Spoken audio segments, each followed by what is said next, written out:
Seasons మారుతున్నప్పుడు పిల్లలకి కామన్‌గా వచ్చేది కోల్డ్, కఫ్, ఫీవర్.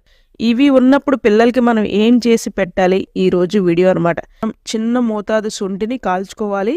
ఇలా కాల్చుకున్నాక చల్లారనిద్దాం. జార్‌లో వేసుకుని 4 పెప్పర్ సీడ్స్, 1/4 టేబుల్ స్పూన్ వాము, ఒక వెల్లుల్లి రెబ్బని గ్రైండ్ చేసుకోవాలి. ఒక బాండీలో 1 టేబుల్ స్పూన్ నెయ్యి వేసుకుని గ్రైండ్ చేసుకున్న పేస్ట్‌ని వేసి చిటికెడు పసుపును కూడా వేసి వేయించుకున్నాక 1 బౌల్ కుక్ చేసుకున్న రైస్, తగినంత సాల్ట్‌ని కూడా వేయాలి. హై ఫ్లేమ్‌లో 1 మినిట్ పాటు కుక్ చేసుకున్నాక స్టవ్‌ని ఆఫ్ చేసి చిన్నారులకైతే పెట్టండి. ఈ వీడియో మీ అందరికి ఉపయోగపడుతుంది నేనైతే ఆశిస్తున్నాను. వీడియో నచ్చినట్లయితే please do like, share and subscribe.